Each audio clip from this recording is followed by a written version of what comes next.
उत्तर प्रदेश अधिवक्ता समागम में आज के इस कार्यक्रम के संयोजक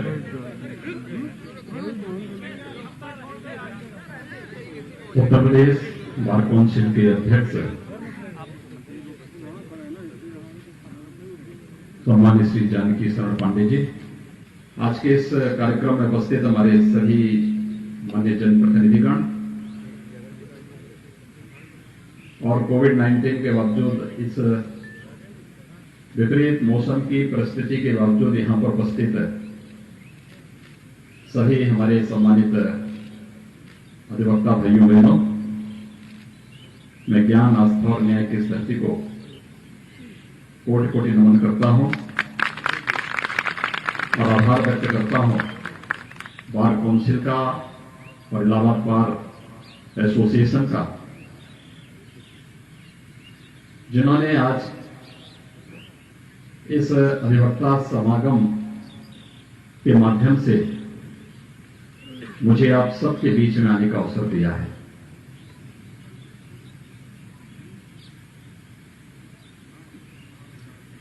कार्यक्रम भी जल्दी में बना, लेकिन मौसम की विपरीत परिस्थिति थी और मुझे जानकारी भी मिली थी कि रात्रि भर यहां बारिश पड़ी है, मौसम विपरीत था। प्रातः काल भी हम लोग इस बात को देख रहे थे कि 10 बजे तक इस बात में बहुत असमंजसता थी कि पता नहीं प्रयागराज के कार्यक्रम में हम संगम नगरी पहुंच पाएंगे या नहीं पहुंच पाएंगे, लेकिन ये प्रयागराज और गंगा मैया की कृपा थी कि हम लोग यहां पर आपके बीच में आए हैं। मैं आप सभी अधिवक्ता बंधुओं का हृदय से अभिनंदन करता हूं, आप सबका स्वागत करता हूं।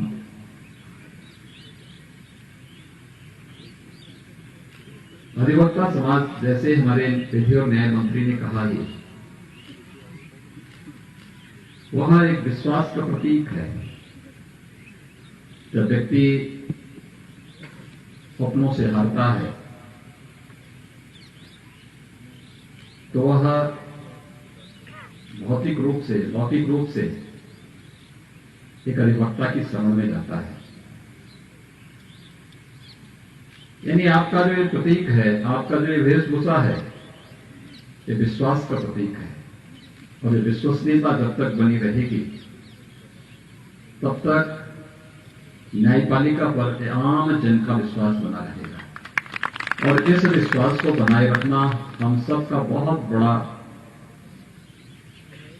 पूरी हमारी प्रतिबद्धता होनी चाहिए इन सब के प्रति। अधिवक्ता समाज का बहुत बड़ा योगदान है समाज के निर्माण में, भारत की स्वाधीनता में और समाज को जागरूक करके एक यशस्वी नेतृत्व देने में भी। प्रबुद्ध समाज होने के नाते समाज की हर ज्वलंत समस्या में मुखरता के साथ उसके समर्थन में, अगर वो लोक कल्याणकारी है, राष्ट्र कल्याणकारी है, तो उसके समर्थन में खड़ा होना। अगर वह लोक कल्याणकारी नहीं है, राष्ट्र कल्याणकारी नहीं है, तो उसके विरोध में मुखर होकर के आवाज भी उठाना और उस व्यवस्था को एक नेतृत्व देने के लिए अधिवक्ता समाज ने सदैव से एक बड़ी भूमिका का निर्वहन किया है। उस बड़ी भूमिका के लिए सदैव अधिवक्ता समाज को अपने आप को तैयार रखना पड़ेगा। परंतु भारत की संसदीय लोकतंत्र की प्रणाली हर एक इस व्यवस्था के जो अंग हैं उसके लिए एक लक्ष्मण रेखा है और जब तक एक दूसरे का सम्मान करते हुए हम अपनी लक्ष्मण रेखा का पालन कर रहे हैं तो भारत का लोकतंत्र यशस्वी होता हुआ आगे बढ़ेगा दुनिया के सामने। उदाहरण प्रस्तुत करता हुआ दिखाई देगा। लेकिन जब भी कोई संस्था अपने सेवाओं का अतिक्रमण करते हुए जबरन करने का प्रयास करेगी तो स्वाभाविक रूप से न केवल संसदीय लोकतंत्र आहत होगा बल्कि आम जन की भावनाएं भी आहत होती हुई दिखाई देंगी। और इसका ध्यान हम सबको रखना होगा, क्योंकि व्यवस्था, समाज की व्यवस्था हो या राष्ट्र की व्यवस्था, वो एक सामूहिकता का एक समन्वय है। वो हम सबके एक टीम वर्क का परिणाम है। और टीम वर्क जब भी दिखाई देता है, आप व्यक्तिगत जीवन में देखते होंगे, जो आपका पारिवारिक जीवन है उसमें आप इस बात को अनुभव करते होंगे। आप जब किसी अन्य अधिवक्ता के अपने दिन प्रतिदिन के जीवन में देखते होंगे, वो आपका सामाजिक जीवन हो गया या फिर राष्ट्रीय जीवन में आप देखते होंगे। ये टीम वर्क है जो हम सबको एक साथ आगे बढ़ने के लिए प्रेरित करता है। हम मिलकर के जब एक सामूहिक प्रयास करते हैं तो उसके परिणाम भी हम सबके सामने आते हैं। और मुझे प्रसन्नता है कि पिछले 9 महीनों से यह देश भी और पूरी दुनिया भी वैश्विक महामारी कोरोना के खिलाफ एक बड़ी लड़ाई लड़ रहा है। इस सदी की सबसे बड़ी महामारी का हम सामना कर रहे हैं। और मैंने इसीलिए बार काउंसिल से और बार एसोसिएशन से जुड़े हुए जब हमारे दोनों अध्यक्षगण मेरे सामने आए थे तो मैंने दोनों से ही आग्रह किया था। मैंने कहा देखिए, मुझे आने में कोई समस्या नहीं है, हम समय निकाल देंगे, लेकिन पहली शर्त होनी चाहिए कि हम लोग कोविड-19 की उस गाइडलाइन का पालन करते हुए ज्यादा संख्या में हो, एक सीमित संख्या होगी, आवश्यकता पड़ेगी हम उसको वहां से लाइव करवा देंगे। वहां से हर एक जनपद में उस कार्यक्रम को वहां पे प्रसारण की व्यवस्था हो जाएगी। लेकिन एक जगह ज्यादा जमावड़ा जब होगा तो स्वाभाविक रूप से उसकी एक कोविड-19 के संक्रमण को वो मदद कर सकता है। इसलिए हमें कोविड-19 के संक्रमण को हर एक स्तर पर तोड़ना है। और मुझे बताते हुए प्रसन्नता है, पता नहीं अन्य लोग किस रूप में इसको समझते होंगे, लेकिन मैं इस प्रयागराज में बताते हुए मुझे प्रसन्नता है कि देश के अंदर सबसे बड़ी आबादी का राज्य होने के बावजूद उत्तर प्रदेश ने कोविड प्रबंधन में सबसे अच्छा परिणाम पूरे देश के अंदर दिया। कोविड प्रबंधन में आदरणीय प्रधानमंत्री जी का जो मार्गदर्शन था, हम लोगों ने उसको अक्षरशः प्रदेश के अंदर लागू किया। आज से 2 महीने पहले प्रदेश के अंदर 68,000 एक्टिव केस कोरोना के थे। और भाइयों बहनों, मुझे बताते हुए प्रसन्नता है, जो एक टीम वर्क प्रदेश के अंदर हुआ है, आज उसका परिणाम है आज के दिन पर 18,000 से कम पॉजिटिव केस उत्तर प्रदेश के अंदर है, मात्र 18,000। देश के अंदर सर्वाधिक टेस्ट करने वाला राज्य उत्तर प्रदेश है। पॉजिटिविटी रेट सबसे कम, सबसे मौतें कम। अगर दिल्ली से हम इसकी तुलना करें, उत्तर प्रदेश की आबादी है 24 करोड़ की और कुल कोविड से मौत हुई है पिछले 10 वर्षों में कुल 8,000। और दिल्ली की आबादी है 2.25 करोड़ और मौत हुई है 10,000। आप अनुमान कर सकते हैं कोविड प्रबंधन किस तरीके से उत्तर प्रदेश ने इतने बड़े राज्य को बचाने के लिए किया है। यह एक बेहतरीन उदाहरण है जो आज उत्तर प्रदेश प्रस्तुत कर रहा है देश के सामने भी और दुनिया के सामने भी। और यही कारण है, कम से कम महत्वपूर्ण संस्थाओं में बैठे हुए लोगों को इस बात की जानकारी होनी चाहिए कि दुनिया के अंदर कोविड प्रबंधन के लिए WHO जो दुनिया की शीर्ष संस्था है स्वास्थ्य की, वह भी उत्तर प्रदेश के कार्यों की सराहना करने से अपने आप को रोकती नहीं है। उत्तर प्रदेश ने बेहतरीन प्रबंधन किया है।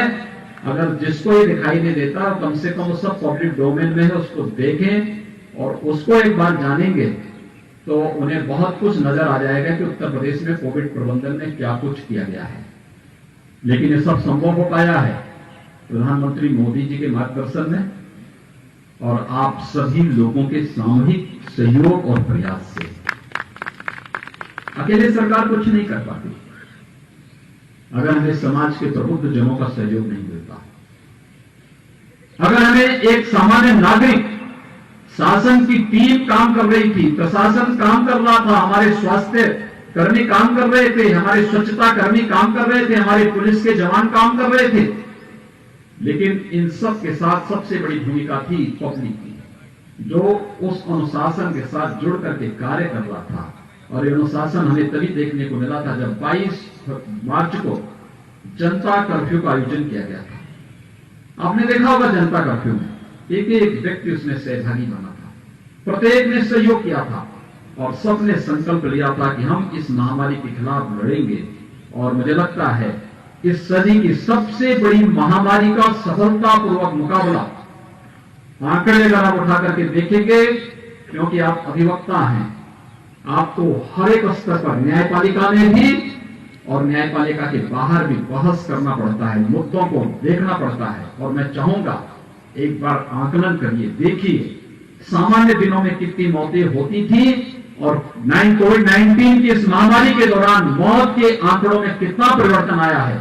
अगर आप ये देखेंगे तो सामान्य दिनों की तुलना में कम मौतें हुई हैं और ये आंकड़े इस बात को प्रदर्शित करते हैं कि लड़ाई हमारी बहुत अच्छी दिशा में जारी है। भारत कोविड के खिलाफ अपनी लड़ाई को विजयी की ओर लेके जा रहा है और अगले महीने जब कोविड-19 का वैक्सीन आएगा तो फिर हर एक व्यक्ति तक व्यवस्थित तरीके से उसे पहुंचाने की कार्रवाई उसी तर्ज पर हम लोग करने की तैयारी कर चुके हैं। ये कोविड-19 के खिलाफ लड़ाई ये केवल एक आपदा के खिलाफ लड़ाई नहीं, मुझे लगता है इसने हमें बहुत कुछ जानने सीखने का अवसर भी दिया है। व्यक्तिगत जीवन में हम लोग इस बात को महसूस करते हैं, पहले लोग थोड़ा खान पान में या अन्य चीजों में लापरवाही कर देते थे। कोई भी कहीं मिलता था, कहीं भी किसी के साथ मिलकर के कोई गले मिलता था, कोई हाथ मिला रहा है, तो ठीक बात है, एक सामान्य शिष्टाचार होता था, सामान्य चीजें होती थी। लेकिन कोविड-19 ने भारतीय संस्कार पद्धति को दुनिया के अंदर स्वीकारने के लिए मजबूर कर दिया। आज सब लोग जाते हैं विवादन में नमस्कार करते हैं, किसी के घर में जाइए और पूछिए आप क्या देंगे, तो आज पहले उसकी चॉइस क्या होगी, कहेगा काढ़ा लेके आ जाइए, काढ़ा पीऊंगा। अब वो नहीं मांगेगा कि मुझे कोई ड्रिंक चाहिए, उसकी पहली पसंद काढ़ा होती है। तो काढ़ा भारत पता नहीं, तो यहां पे तो महर्षि भारद्वाज का आश्रम भी है। प्रयागराज तो पिछले यानी दुनिया ने जब सभ्यता और संस्कृति नहीं सीखी थी, तब प्रयागराज ने ज्ञानोदय का प्रकाश प्रयागराज की धरती ने दुनिया को दिया था। महर्षि भारद्वाज का आश्रम और उनका गुरुकुल इस बात का उदाहरण है। यानी हजारों वर्षों से उस परंपरा के साथ जुड़कर के दुनिया को एक नई दिशा देने का कार्य ये धरती दे रही है। ये हमारी धरोहर है, इस पर हमें गौरव की अनुभूति करनी चाहिए और उस परंपरा को लेकर के आज हम सब सामूहिक रूप से प्रयास कर रहे हैं। भारत एक अच्छी दिशा में जा रहा है। प्रधानमंत्री मोदी जी का यशस्वी नेतृत्व इस देश को हर एक क्षेत्र में विकास की एक नई बुलंदियों को ले जाने के लिए तत्पर दिखाई दे रहा है। और आज 6 वर्ष पहले तक जिस भारत के बारे में मान्यता थी कि भारत दुनिया के देशों का पिछड़ा वो है, वही देश 6 वर्ष के अंदर दुनिया को नेतृत्व देता हुआ दिखाई दे रहा है। आज यूरोप भारत को फॉलो कर रहा है, आज अमेरिका भारत को फॉलो कर रहा है, आज दुनिया की बड़ी बड़ी ताकतें भारत की तरफ देखती हैं, भारत क्या कर रहा है, उसके अनुरूप फिर भारत दुनिया के सामने एक नई नजीर प्रस्तुत करता हुआ दिखाई देता है। आत्मनिर्भर भारत का जो प्रधानमंत्री मोदी जी का भारत के प्रत्येक नागरिक को, भारत को दुनिया की एक ताकत के रूप में रखने का, आगे ले जाकर के नेतृत्वकर्ता के रूप में आगे बढ़ाने का संकल्प है, यह आत्मनिर्भर भारत भी उसका आधार बनेगा। और आत्मनिर्भर भारत का आधार कोई बनेगा तो हमारी परंपरागत उत्पाद बनेंगे। इलाहाबाद के अमरूद बहुत महसूस थे। मैं नंदी जी से यही बात कर रहा था। मैंने कहा नंदी जी आपने बड़ा काम किया है, व्यवसाय अपना फैलाया है, कम से कम यहाँ के अमरूद को भी अब दुनिया के सामने प्रस्तुत कर दीजिए। हजारों नौजवानों को रोजगार के साथ जुड़ने का अवसर प्राप्त होगा। नागरिक उड्डयन मंत्री के रूप में उन्होंने प्रयागराज में वायु सेवा फिर से शुरू कर दी। असंभव लग रहा था और कुंभ के ठीक पहले कराया। आज प्रयागराज देश के विभिन्न महानगरों से जुड़ चुका है, बड़ा कार्य हुआ है। और आत्मनिर्भर भारत का आधार बनने वाला हमारा परंपरागत उत्पाद कैसे आगे बढ़ सकता है, सिद्धार्थनाथ सिंह जी के नेतृत्व में ही हम उस योजना को वन डिस्ट्रिक्ट वन प्रोडक्ट की इस योजना के माध्यम से दुनिया के सामने भारत के उत्पाद को लेकर के जा रहे हैं। कितनी लोकप्रिय हो रही है, कोई सोचता भी नहीं था। जब हम लोगों ने वन डिस्ट्रिक्ट वन प्रोडक्ट में अलग अलग जनपदों के अलग अलग उत्पाद को रखा तो लोग हम पे हंसते थे, कहते थे कैसे वो हो पाएगा। और इस बार टेराकोटा का, ये मिट्टी के जो बर्तन बनते हैं, इनकी एक प्रदर्शनी लखनऊ में लगी थी दीपावली के एक दिन पहले। उसमें से एक जो हस्तशिल्पी थे उसको लेकर के मेरे पास आए थे, मुख्यमंत्री आवास पे आए और वहां पर आए। उन्होंने कहा कि ये व्यक्ति आपको पहचानता है। तो मैं उसको देखा, मैंने कहा भी कहां के आप रहने वाले? उसने कहा मैं गोरखपुर का रहने वाला हूं। तो मैंने कहा मैं आपको कहीं देखा? तो उसने कहा था आपको मालूम है कि आज से लगभग 12 साल पहले मेरे घर में आए थे। आप उधर से जा रहे थे, मेरे घर के सामने मिट्टी के बर्तन पड़े हुए थे, आपने मिट्टी के बर्तन देखे थे और आपने कहा था कि भाई ये तो बहुत अच्छे तुम बनाते हो और वही हमारा टेराकोटा है। तो मैंने कहा तो कहा वन डिस्ट्रिक्ट वन प्रोडक्ट में हमारा टेराकोटा आया है। और इस बार दीपावली के ठीक पहले लखनऊ में जो प्रदर्शनी लगी है, इस प्रदर्शनी में अकेले मैंने 8 लाख के मिट्टी के बर्तन बेचे हैं। 8 लाख के मिट्टी के बर्तन। गोरखपुर का एक सामान्य हस्तशिल्पी जिसके लिए 8 लाख की पूंजी साल भर में जुटानी भी चुनौती होती थी, नहीं कभी इसने 8 लाख की पूंजी नहीं देखी। लेकिन आज शासन की योजनाओं के साथ जब वो जुड़ती है, शासन उसको डिजाइन देती है, शासन उसको मार्केटिंग की व्यवस्था करती है, शासन उसको हर प्रकार से प्रोत्साहन देकर के तकनीक के साथ जोड़ती। पहले उसके पास मैनुअल चाक था, आज उसको सोलर चाक और इलेक्ट्रिक चाक दे दिया गया। पहले उसको मिट्टी नहीं मिलती थी, आज उसको कह दिया गया कि भाई देखो हमें जल संरक्षण करना है, गांव का तालाब गांव के कुम्हार को अप्रैल से जून तक फ्री में मिलेगा। मिट्टी निकाल के वो रख सकता है, उसको फ्री में मिट्टी मिलेगी और हमें फ्री में तालाब जल संरक्षण के लिए प्राप्त हो जाएगा। दोनों काम हो जाएंगे और दोनों काम एक साथ चलना है, उसका परिणाम है। तो हम लोगों ने दीपावली का भव्य उत्सव दीप जला करके अयोध्या में भी किया और देव दीपावली का काशी में भी किया।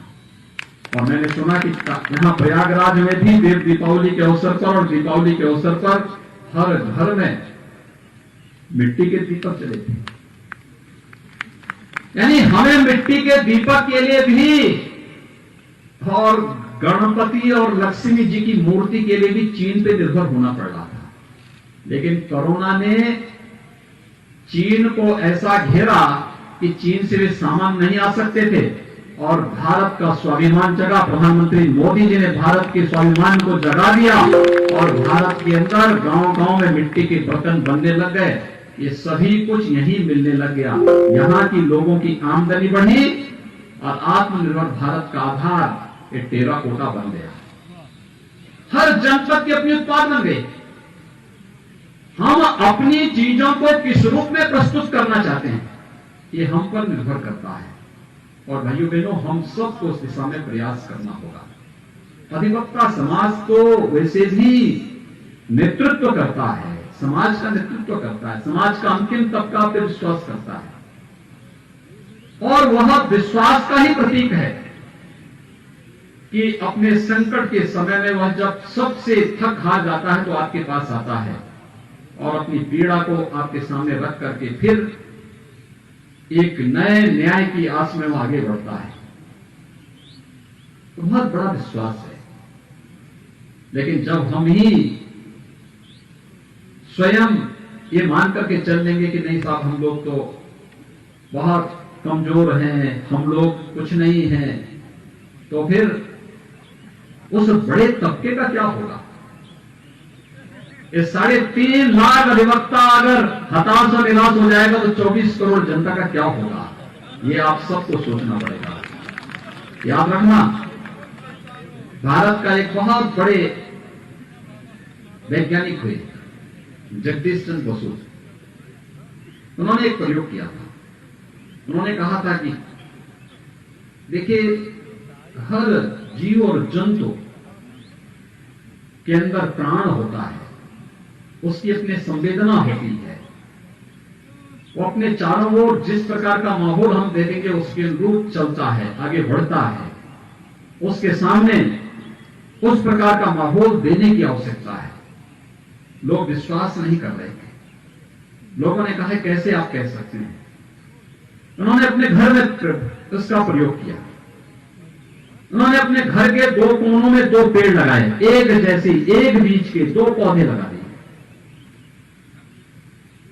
दोनों को एक समान परिस्थिति दी, समान धूप मिल सके, समान पानी मिल सके, समान खाद मिल सके, समान परिस्थिति मिल सके। लेकिन सब कुछ समान होने के बावजूद एक के पास जाते थे और उसको खूब कुछ करते थे तो बड़ा हो जाएगा, पेड़ बन जाएगा, फलेगा, फूलेगा, खूब फल देगा, लोग तुम्हें लंबे समय तक तुम्हारी छाया के नीचे बैठेंगे। और दूसरे को दुत्कारते थे तो निकम्मा है, निठल्ला है, कायल है, कमजोर है, किसी लायक नहीं है।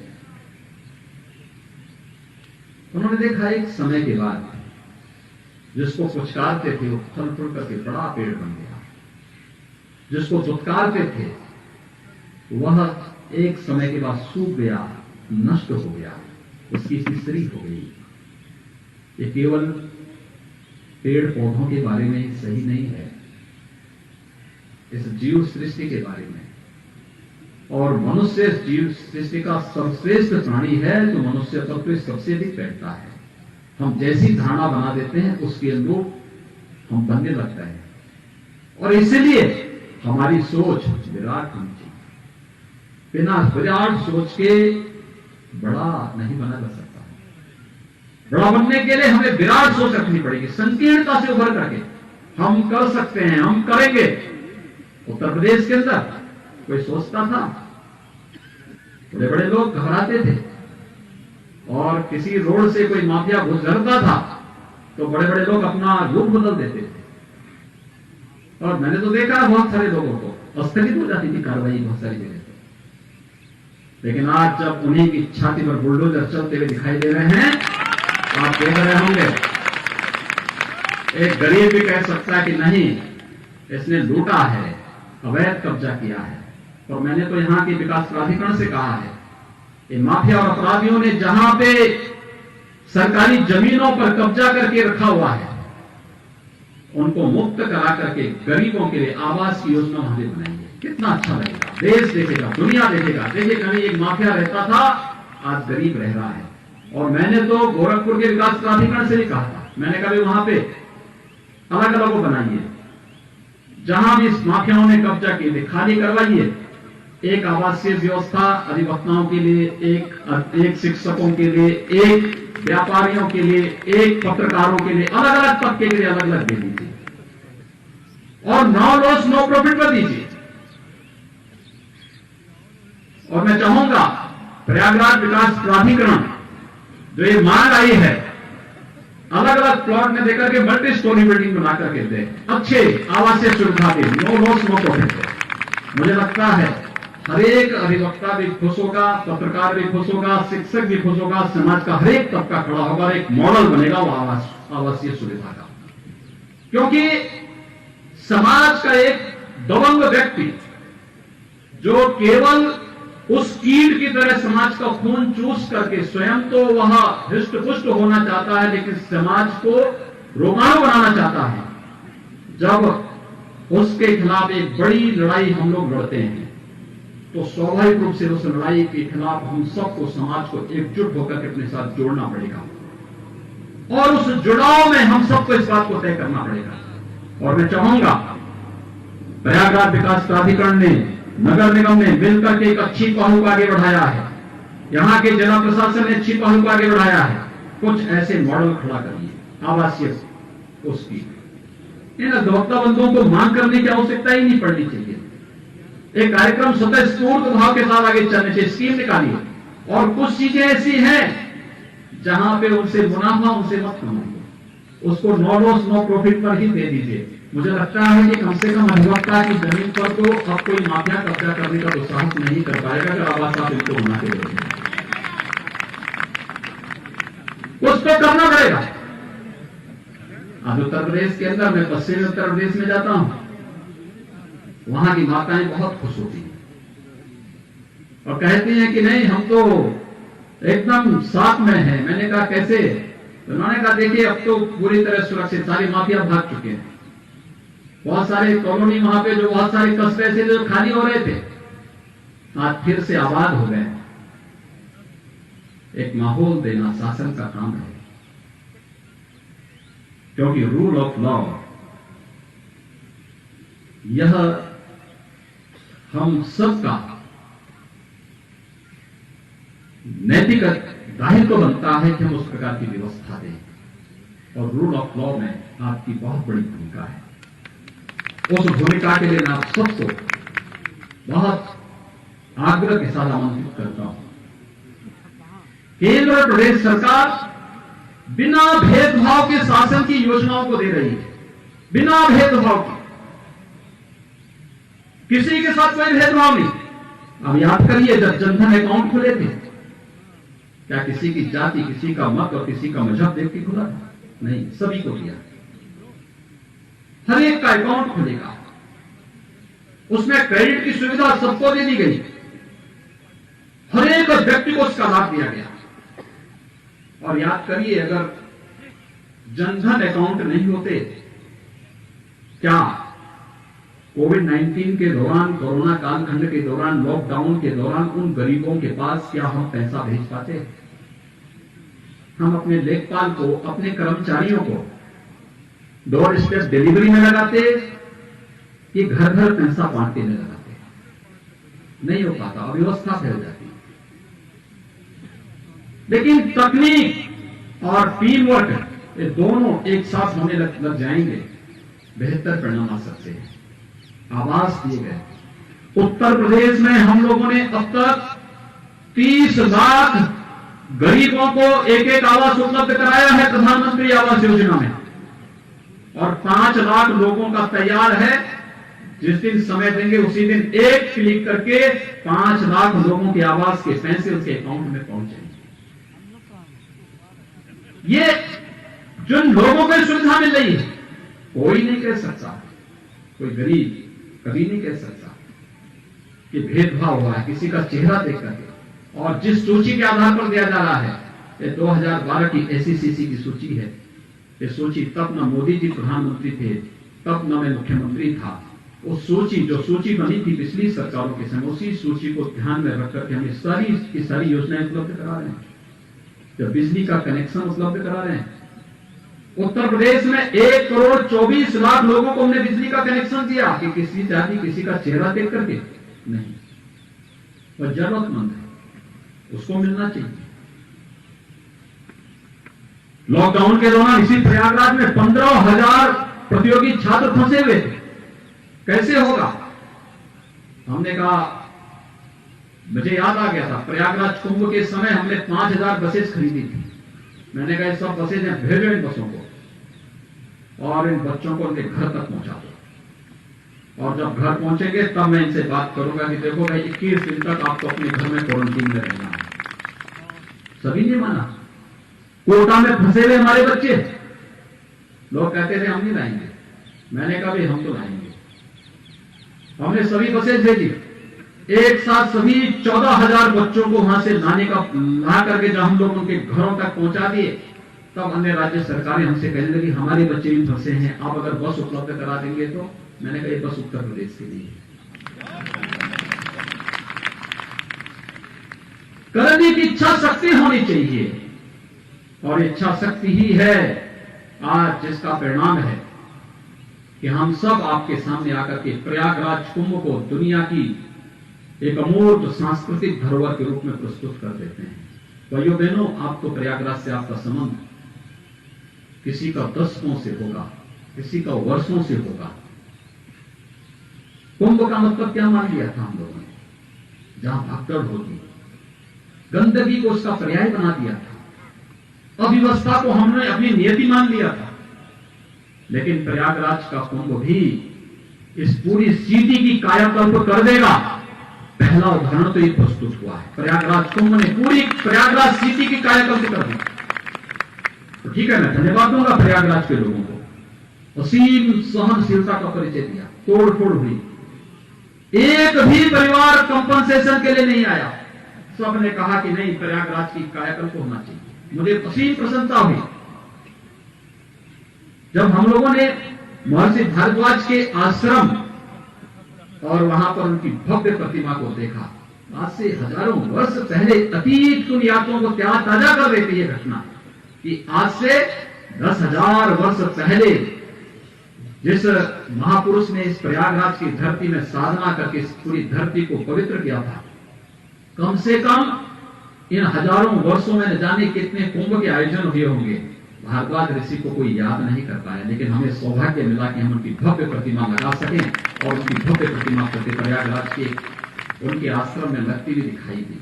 कोई भी जाएगा उसको याद आएगा, प्रयागराज में भारद्वाज ऋषि का आश्रम है, उनका आश्रम है, उनका मंदिर है। ये इस कार्यक्रम और कितनी बड़ी, आपने देखा होगा दुनिया के राजदूत यहां पर आए। उस आयोजन में मैं नहीं था, लेकिन मैंने सिद्धार्थनाथ सिंह जी से आग्रह किया था। मैंने कहा आप वहां कार्यक्रम में उपस्थित होकर के उनको सबको घुमाइए थोड़ा इसके बारे में। दुनिया के 187 देशों के लोग यहां आए थे, वे भारतीय नहीं थे, उसी देश के नागरिक थे। हमने यहां बुलाया था उनको, वे आए थे, कुंभ को देखे थे, ताजुब हो रहा था उनको। इतना बड़ा कार्यक्रम, इतना बड़ा जमावड़ा, और प्रयागराज कुंभ ने स्वच्छता, सुरक्षा और सुव्यवस्था का जो आदर्श प्रस्तुत किया, दुनिया भी कह गई दिव्य कुंभ और भव्य कुंभ। यह है प्रयागराज, यह हमारी पहचान है।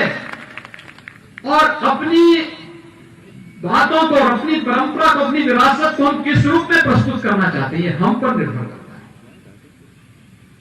आप सबके सहयोग से कार्यक्रम हुआ, प्रयागराज का नाम भी हुआ, और दूसरा कुंभ ने दुनिया के सामने एक नई पहचान प्रस्तुत कर दी, एक मानक खड़ा कर दिया। अब जहां कहीं भी इस प्रकार का आयोजन होंगे, स्टैंडर्ड वो होगा जो प्रयागराज ने तय किया है। प्रयागराज का स्टैंडर्ड सबके सामने एक मानक के रूप में होगा। ये मानक हमें तय करने पड़ेंगे हर एक फील्ड में। और मुझे लगता है जब भी हम इस प्रकार के कार्यक्रमों को आगे बढ़ाने का कार्य करेंगे, तो भाइयों बहनों, उसके परिणाम हम सबके सामने आएंगे। लोग उसको उसी रूप में स्वीकार करने का, उसी रूप में स्वीकार करेंगे। और मैं इसीलिए आपसे कह रहा हूं, कोई भी हीन भावना हमारे मन में नहीं, कभी नहीं होनी चाहिए। शासन तैयार है आपके साथ बैठने को, हर एक स्तर पर उन समस्याओं का समाधान करने के लिए। और मैंने तो एक बात कही है, मैंने कहा देखो, सरकार की नीति गन पॉइंट पे काम करने की नहीं होती है। कोई जबरदस्ती तान करके लगा कि नहीं ये काम होगा ही होगा, तो हम कह देंगे कि हम तो पहले गरीब को देखेंगे। लेकिन अगर कहेगा कि नहीं, बैठ करके हम चाहते हैं कि सौहार्दपूर्ण माहौल में एक व्यवस्था आगे बढ़नी चाहिए, सरकार दोनों हाथ आगे फैला करके आगे आएगी, आइए हमारे साथ बैठिए ना, समाधान का रास्ता हम निकालेंगे, आपसे आपके सुझावों के आधार पर निकालेंगे, और वह समाधान का रास्ता निकालने की कार्रवाई किस रूप में आगे बढ़ती है। आपने देखा, मैंने तो आपकी आवासीय समस्या का एक झटके में समाधान आपको दे दिया। आप तो सोच ही रहे थे, हम पहले ही कर चुके कार्य, पहले ही इस कार्यक्रम को हम आगे बढ़ा चुके हैं, और अच्छा होगा, इस कार्यक्रम को आगे बढ़ाना चाहिए, बहुत अच्छे ढंग से होगा, कहीं कोई समस्या नहीं आने वाली। क्योंकि प्रत्येक व्यक्ति को अच्छी आवासीय सुविधा देने की कार्रवाई होनी चाहिए। अकेले शहरी क्षेत्रों में पिछले 3 वर्ष के दौरान हम लोगों ने 14.5 लाख गरीबों को केवल शहरी क्षेत्रों में दिए है, ग्रामीण क्षेत्र का अलग है। 14.5 लाख गरीबों को एक प्रधानमंत्री आवास दिया है। आप अनुमान कर लीजिए, इन लोगों को पहले भी दिया जा सकता था। ये आवास की सुविधा पहले भी दी जा सकती थी, लेकिन पिछली सरकारों को फुर्सत नहीं थी। गरीब उनके नारे में तो थे, लेकिन गरीबों के लिए योजना नहीं थी, उनके लिए कोई कार्यक्रम नहीं था। परिवार के लिए, जाति के लिए, मत और मजहब के लिए समाज को बांटने की फुर्सत तो थी, लेकिन एक गरीब को, एक किसान को सही मायने में हम न्याय दे सकें, उस तक शासन की योजना पहुंचा सकें, इसके लिए फुर्सत नहीं थी। और यही कारण है कि ग्रामीण और शहरी क्षेत्रों में आप देखेंगे 30 लाख से अधिक गरीबों को आवास मिलना, 5 लाख अभी वेटिंग में है, कुछ ही दिनों के अंदर वहां भी देने वाले हैं। ये कार्य पहले भी हो सकते थे। आप तो प्रयागराज में रहते हैं, प्रयागराज एक वैसे भी संगम है, ये पवित्र धरती है, मां गंगा, मां यमुना, मां सरस्वती का त्रिवेणी है। ये ज्ञान और आस्था और न्याय की त्रिवेणी भी है। लेकिन यहां एक और बुंदेलखंड पड़ता है, दूसरी तरफ बिंदु क्षेत्र पड़ता है। जनवरी से ही पानी के लिए लोग तरसते थे, और अब हर घर नल योजना, प्रधानमंत्री जी की इस महत्वाकांक्षी योजना को हमने दोनों जगह पहुंचाने की कार्रवाई को आगे बढ़ा दिया है। हर घर आने वाले 2 साल के अंदर आप देखेंगे बिंद और बुंदेलखंड के हर घर तक हम शुद्ध पेयजल की आपूर्ति करने वाले हैं। सरकारें पहले भी थी, लेकिन ये कार्य करने में विफल थी, क्योंकि सोच नहीं थी, विजन नहीं था, करना नहीं चाहती थी। लेकिन आज जब कार्यक्रम आगे बढ़ रहे हैं, इन चीजों को हमें उसी रूप में आगे बढ़ना पड़ेगा, और यही कार्य है जिसको लेकर के आज हम सब आपके बीच आए हैं। भाइयों बहनों, हम सबको इस बारे में देखना चाहिए। हम लोगों ने प्रदेश के अंदर, प्रदेश सरकार पूरी तरह इस बात के लिए प्रतिबद्ध है। हमारा यह मानना है, न्याय लोकतंत्र का आधार स्तंभ है भारत की 3 महत्वपूर्ण संस्थाएं, चाहे वह न्यायपालिका हो, कार्यपालिका हो या विधायिका हो। सबकी अपनी अपनी भूमिका है, अपनी अपनी सीमाएं हैं, अपने अपने कार्य क्षेत्र है। लेकिन न्यायपालिका की भूमिका में जब हम बात करते हैं तो बेंच और बार दोनों की अपनी अपनी भूमिकाएं हैं, दोनों को नकारा नहीं जा सकता है।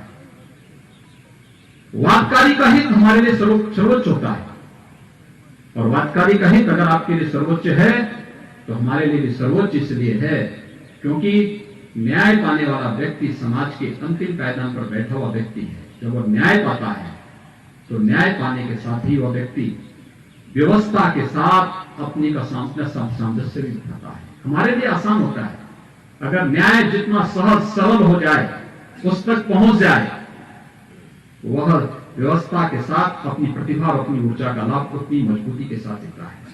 समग्रता के साथ आगे बढ़ने की एक नई सोच हमें आगे बढ़ाती है, और प्रक्रिया उसी तर्ज पर आगे बढ़नी चाहिए। और इसीलिए वादकारी के हित को सर्वोच्च प्राथमिकता देते हुए ही प्रदेश सरकार ने अलग अलग स्तर पर इन कार्यक्रमों को आगे बढ़ाया है। अगर आवासीय और अनावासीय भवनों के रूप में अगर हम देखेंगे, न्यायालयों में अवस्थापना सुविधाओं के विकास के लिए जो सरकार ने विभिन्न प्रकार के कार्यक्रम अपने प्रारंभ किए हैं प्रदेश के अंदर, इन सभी की दृष्टि प्रदेश ने CSR से और प्रदेश सरकार ने अपने फंड से क्रमशः यानी आवासीय भवनों के लिए 150 करोड़ रुपए और अनावासीय भवनों के लिए 400 करोड़ रुपए उपलब्ध करवाने के लिए अपना योगदान किया ही है। लेकिन प्रदेश के अंदर साथ साथ अन्य विभिन्न प्रकार के कार्य, उच्च न्यायालय, अगर लखनऊ पीठ के लिए हम देखते हैं, वहां के लिए भी हम लोग धनराशि की व्यवस्था की, नए प्रस्तावित भवनों के लिए भी।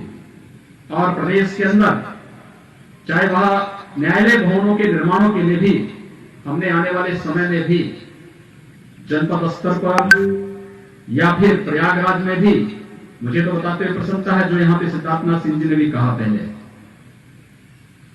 कि नेशनल लॉ यूनिवर्सिटी हम लोग एक प्रयागराज में ही बनाने जा रहे हैं, और प्रयागराज के लिए हम लोगों ने दिया है, प्रयागराज के लिए अद्भुत चीज हम उसके माध्यम से दे रहे हैं। लेकिन साथ ही प्रदेश के अंदर हम लोगों ने विभिन्न कार्यक्रमों के लिए, जो न्यायालय भवनों के लिए या फिर जहां पर नए भवन न्यायालय के बनने हैं उनके लिए भूमि अधिग्रहण के लिए भी 600 करोड़ और 1000 करोड़ रुपए की अतिरिक्त राशि उनके लिए प्रस्तावित, इन सभी कार्यों के लिए प्रदेश सरकार पहले ही कर चुकी है।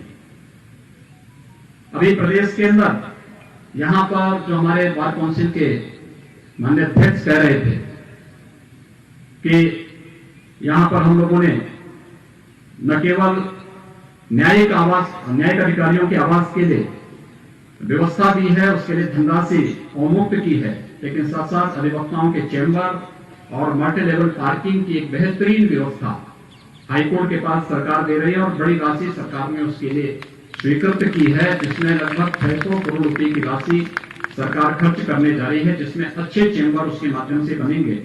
इसके साथ ही प्रदेश ने अधिवक्ता 3 वर्षों में प्रदेश में अधिवक्ता सामाजिक सुरक्षा निधि योजना के अंतर्गत 1474 अधिवक्ताओं को कल्याण निधि से भुगतान किया गया है, और अधिवक्ता की मृत्यु पर उनके परिवारजनों को मिलने वाली राशि आयु सीमा बढ़ाकर 70 वर्ष किए जाने का भी इसमें हम लोगों ने शासनादेश जारी कर दिया, और उससे संबंधित धनराशि को भी जारी करने की कार्रवाई कर दी गई है। 3 वर्षों में आर्थिक सहायता योजना के अंतर्गत दिवंगत अधिवक्ताओं के कुल 471 आश्रितों को कल्याण निधि से 23 करोड़ 11 लाख रुपए का भुगतान अब तक प्रदेश के अंदर किया जा चुका है। साथ ही साथ सामाजिक सुरक्षा निधि के अंतर्गत भी जो मृत्यु के दावे थे उसमें 662 दिवंगत अधिवक्ताओं के आश्रितों के कल्याण में भी 4 करोड़ 46 लाख 33,692 रुपए का भुगतान भी उस मद में किया जा चुका है। लोक कल्याण जो संकल्प पत्र 2017 था भारतीय जनता पार्टी का, इसमें युवा अधिवक्ताओं के लिए पुस्तक और पत्रिका आदि के क्रय के लिए ₹5000 की प्रति अधिवक्ता 3 वर्षों के लिए, चालू वित्तीय वर्ष में जो प्रावधानित था 1,87,90,000 रुपए के सापेक्ष 1,60,00,000 रुपए की धनराशि निर्गत कर दी गई है, और वित्तीय वर्ष 21-22 के लिए भी हम लोग इसके लिए प्रस्ताव रख रहे हैं। लगभग 20 करोड़ रुपए की एक बजट की व्यवस्था इसके लिए हम लोगों ने पहले से प्रस्तावित की है। इसके अलावा प्रदेश के अंदर अन्य कार्यों के साथ ही माननीय उच्च न्यायालय लखनऊ खंडपीठ में भी विद्यमान जो हमारे अधिवक्ताओं के चैम्बर हैं उनके लिए भी अतिरिक्त चैम्बर बनाने के लिए 184 करोड़ रुपए न्याय विभाग के माध्यम से लखनऊ में, प्रयागराज में, कासगंज में, बलरामपुर में, झांसी, सुल्तानपुर, संत कबीर नगर, मैदावल, वाराणसी, सिद्धार्थनगर, डुमरियागंज में, देवरिया में अधिवक्ता चैम्बर के लिए, इसके लिए भी हम लोगों ने अतिरिक्त 23 करोड़ 7 लाख रुपए की वित्तीय और प्रशासनिक स्वीकृति प्रदान करते हुए 13 करोड़ 68 लाख रुपए की राशि इसके लिए हम लोग पहले ही जारी कर चुके हैं। साथ ही साथ 7 करोड़ 61 लाख रुपए अन्य जो तहसील स्तर के जो हमारे अधिवक्ताओं के चैम्बर हैं उनके लिए भी अलग अलग स्थानों पर, चाहे वो कैंपियरगंज है, बांसगांव है, सैजनवा है, गोरखपुर है, इन सभी में भी हम लोगों ने इस कार्यक्रम को आगे बढ़ाने की कार्रवाई प्रदेश के अंदर की है। गरीब, वंचित और शोषित और उपेक्षित वर्गों के लिए, जो लोग धन के अभाव में न्याय से वंचित रह जाते थे, इन न रहने पाए, इससे भी हम लोग चाहेंगे कि हमारे जो विद्वान अधिवक्ता हैं वे लोग उन सब के हित के लिए खड़े रहते हैं, लेकिन एक कार्य योजना इन सभी के लिए बननी चाहिए कि हम इन सभी कार्यक्रमों को कैसे आगे बढ़ा सकते हैं। ये कार्यक्रम जहां हमारे आगे बढ़ने चाहिए उस पर भारत की सरकार भी, न्यायपालिका भी पूरी संवेदनशीलता के साथ कार्य कर रही है। लेकिन अगर हम सभी लोग मिलकर के इन कार्यक्रमों को अपने साथ जोड़ लें, और मुझे लगता है कि ये हर एक स्तर पर हो सकता है। हर एक बार एसोसिएशन अपने स्तर पर कार्य योजना बनाकर के सरकार के पास अगर भेजती है, तो मुझे लगता है हमें प्रसन्नता होगी कि सरकार उसमें आपके साथ मिल बैठ करके एक ठोस कार्य योजना बनाकर के उसको इंप्लीमेंट भी कर सके, जिससे प्रत्येक तबके का व्यक्ति न्याय उसे प्राप्त हो सके और हमारी व्यवस्था में, विधि व्यवस्था में उसका विश्वास और भी सुदृढ़ हो सके। यहां पर मेरे सामने हाईकोर्ट बार एसोसिएशन और बार काउंसिल की ओर से जो एक ज्ञापन भी आया है, मुझे लगता है कि मैंने इसमें से कुछ चीजों के बारे में, बहुत सामान्य चीजें हैं, और इन सभी कार्यक्रमों को हम लोग पूरी प्रतिबद्धता के साथ आगे बढ़ाने के लिए तैयार हैं। मैं चाहूंगा कि बार एसोसिएशन, बार काउंसिल हमारे विधि और न्याय विभाग के साथ बैठ करके कोरोना कालखंड में अधिवक्ताओं के बारे में उनके आर्थिक मदद किस रूप में की जानी चाहिए, खासतौर पर जो नए अधिवक्ता हैं या जो दिव्यांग या फिर शारीरिक रूप से कमजोर हैं या जो बुजुर्ग अधिवक्ता हैं, बुजुर्ग अधिवक्ता में माने किसी नाते पार्टी जी तो बहुत वरिष्ठ हैं और वे सबसे मार्गदर्शक भी हैं, लेकिन बहुत सारे अधिवक्ता ऐसे हैं कि जो वास्तव में जिनको सहयोग की आवश्यकता है। ये लोग एक कार्य योजना बना करके सरकार के सम्मुख एक साथ प्रस्तुत करें, सरकार उसमें भी आप सबको मदद करने को तैयार है। इसके साथ ही कि आर्थिक मदद हम लोग उन सभी अधिवक्ताओं तक पहुंचा सके, उनको उपलब्ध करा सके, उनको दे सके। इस पर इसके अलावा यहाँ पर अन्य जो चीजें प्रस्तुत की गई हैं कि हॉस्पिटल की व्यवस्था उच्च न्यायालय परिसर में, सिद्धार्थनाथ सिंह जी पहले ही कह चुके हैं, सरकार की मंशा बहुत स्पष्ट है, सरकार इसके लिए भरपूर सहयोग करने को तैयार है। हमें न्यायालय परिसर में उस प्रकार की व्यवस्था मिले, सरकार तो हमें केवल अधिकारी तैनात करने, बल्कि हम लोगों ने डॉक्टर को तैनात कर दिए हैं, वहां पर डेडिकेटेड टीम वहां पे पहले से तैनात की हुई है। लेकिन फिर भी अगर हॉस्पिटल की आवश्यकता पड़ेगी, सरकार उसमें हर प्रकार का सहयोग करेगी। आवासीय सुविधा के बारे में मैं आपको पहले ही आपको बोल चुका हूं। डिजिटल लाइब्रेरी की बात कही है, बहुत अच्छी व्यवस्था, और मैं चाहूंगा पाठक जी इस कार्यक्रम को तत्काल लागू करने की तैयारी कर देनी चाहिए। हमें लाइब्रेरी हमारी जितनी रिच हो सके हमें करनी चाहिए। ये हमें और भी इसमें जो भी सहयोग इसमें किया जाना है उसमें करने के लिए सदैव तैयार रहना पड़ेगा। मैं बहुत बहुत धन्यवाद दूंगा यहाँ पे बार काउंसिल उत्तर प्रदेश को और यहाँ के हाईकोर्ट बार एसोसिएशन के माननीय अध्यक्षों को, सभी पदाधिकारियों को, जिन्होंने आज इस अधिवक्ता समागम के माध्यम से आपके साथ एक संवाद बनाने का अवसर दिया है।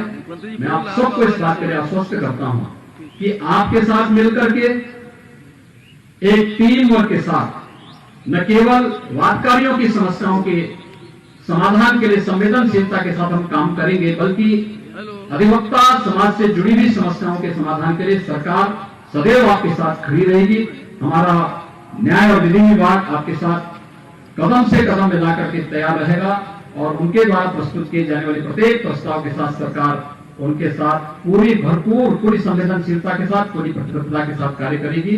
एक बार फिर से मैं इस अधिवक्ता समागम के लिए दोनों अपने जो हमारे बार काउंसिल को भी और इलाहाबाद हाईकोर्ट का जो हमारा बार एसोसिएशन है, इनको हृदय से धन्यवाद देते हुए आप सभी अधिवक्ता बंधुओं का हृदय से अभिनंदन करते हुए मैं एक बार फिर से इस धरती को कोटि कोटि नमन करते हुए अपनी वाणी को विराम देता हूं। धन्यवाद। जय हिंद।